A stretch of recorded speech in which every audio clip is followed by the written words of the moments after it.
pick it up, see it stops, right? Because and also like if you put on the table right here, probably there in the mornings. Well, you break that thing, man.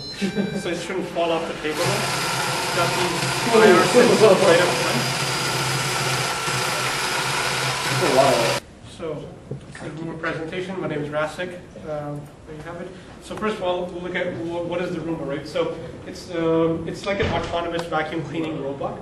So you the concept is basically you just turn it on and then you just let it be, and then it'll just kind of clean the entire room or the entire floor, whatever you want to do. That's how it was advertised as a commercial product. That's its purpose. And basically how it does is it mimics many of the behaviors many of our robots do, and many of the behaviors we learned from this course. And we'll be talking a lot more about those behaviors and how it does that. So the first thing, you notice it does wall detection. So there's this front bumper that it kind of pushes in, and you can see that on this picture here. Basically when this thing pushes in, there's these two switches right here that kind of get pushed in. And that's what causes it whenever it detects a wall, so it'll kind of back off and move away and try to go the other way around. So that's what that is. Then there's surface detection. So it uses like IR emitters, which are pointing downwards. So yeah, I'll have the picture up in a second, but maybe if you guys can maybe come up closer, you'll see like they're pretty much like right on the front of the bump sensor. So there's like all in here, there's a bunch of them. Back for a second. In this picture, you can probably see them right about here. So like they're basically the same thing, a pair of emitter, IR, and receiver pointing downwards, and that's what basically detects the surface, right? When it's about to go off, it'll just kind of move back. What else is there? So we have that. Odometry. This is the actual inside the motors. You'll see this is the motor assembly. So basically, it has these like a spoke disc or whatever. There's a bunch of like spokes on it, and this kind of closes this way. So here's the IR emitter, the photo detector thing. So basically, this counts the spokes, and that's how it knows like how far it has gone, and it uses that to I guess do its cleaning cycle. So like detect like areas that it has already gone over, or how many meters has it run around, and that sort of stuff. So that's the odometry. That's how it does its odometry there. Looks like it's not quadrature, right? Looks like it's a single detector emitter here. Yeah. Okay. Then there's this infrared sensor right up front. You see it here. It's actually like just a receiver in there.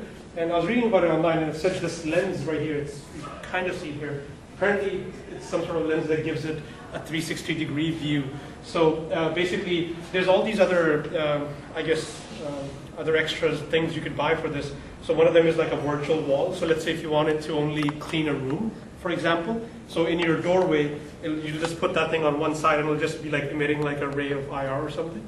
And whenever this thing is about to cross it, it'll see it, and then it'll come back and it'll stay in the room. And another thing is, this version doesn't do it, but some of the advanced versions, what they'll do is they'll actually, you turn them on, and then they'll go around vacuum clean. Once they're done their cycle, they'll actually find the charging station on the ground again using the same IR, and just go towards it and back dock into it. So then they're back on charging and stuff. Yeah. And then some of them also come with a remote control if you want to control them remotely or whatnot. That'd be that. What else is there? Okay, so hacking the Roomba. There's like an online big community because there's all these sensors, all these things you could do with it. So there's a whole bunch of people. They hack apart this stuff, use it for different purposes. It's been done so much that the company that makes the Roomba, iRobot, actually made a specific version, iRobot Create. I think there was some pictures of that earlier. So basically, that one is exactly the same thing, just doesn't have the vacuum cleaning part onto it. So you could have a longer battery life, and you could do all sorts of cool things. So, if I can interrupt for one quick sec, I was looking into them earlier. The iRoomba Creates, basically, if you add up, you buy the Roomba Create, and you need to buy a battery, and then you need maybe, if you want, a microcontroller, but just the battery in that, you end up, I think it's like $300-400, maybe $500 or something. Whereas here, this is $120, and it's basically got everything, the same thing, because you just talk to it over a 5-volt serial, so you unless you really wanted to buy their microcontroller to plug into that bay. So you're paying a few $100s extra to just have that extra space. What the vacuum cleaner would be. Okay, and basically on every Roomba there's this port right here. It's called the Roomba interface, and basically that's what is used to communicate with it. So what happens is you buy this adapter. It's like a serial to Roomba adapter, and you can use this so you can send commands to it if you hook it up to a PC and then you write some sort of a program. So, or you can hook it up over a serial cable to any sort of a microcontroller and get it going that way. So people have done a lot of interesting things with this. I was actually trying, but I kind of ran out of time because I was trying to get it going with the Atmega AVR board, the bigger ones we have for this course, but it wasn't really working out too well. So I was running out of time. But anyways, my original plan was to actually drive it around using the PC, but my serial thing wasn't working with that laptop. So what I'll do is I'll actually show this online thing that I found was really cool for people. Let's see.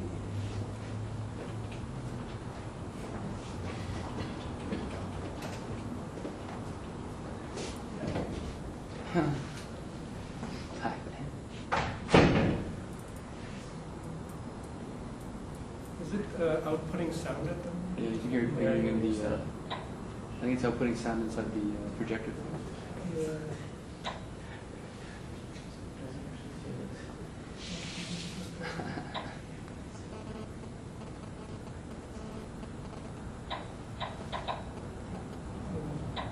Try playing it. Let's see.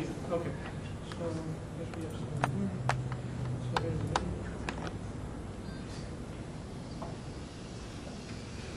It's playing. Where do we have Out of the projector, I think.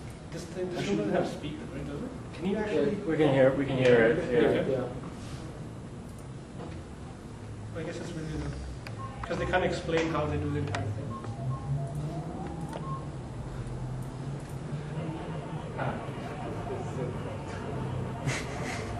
It actually picks up the little white dots. It's crossing Well, it has the vacuum cleaner.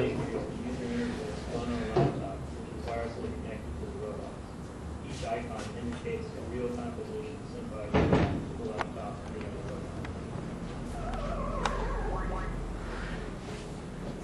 This view shows the operator and the user interface. He starts by enabling control of Pac-Man, which allows him to send commands to the robot. By toggling the reset button, a message is sent to Pac-Man, who instructs the ghost to go to their starting position.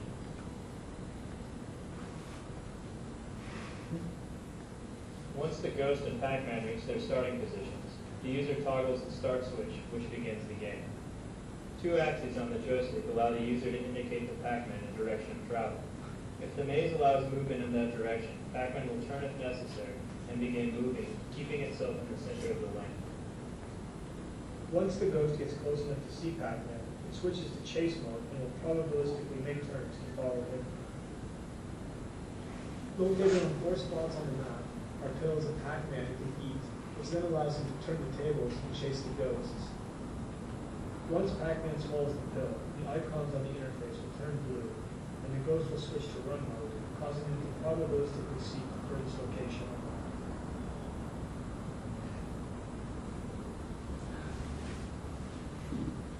When the ghosts are eaten, they return to their starting position and resume searching for Pac-Man. A few additional notes on the game. The red tape you see on the floor was put there solely for the video and are not actually used by the robots or guidance. Robot positions are determined by fusing internal odometry with an indoor positioning system. The ghosts are not unit controlled, but are fully autonomous and automatically switch between the various modes of the game. During the game, the ghosts are aware of the locations of other ghosts and will not collide with each other.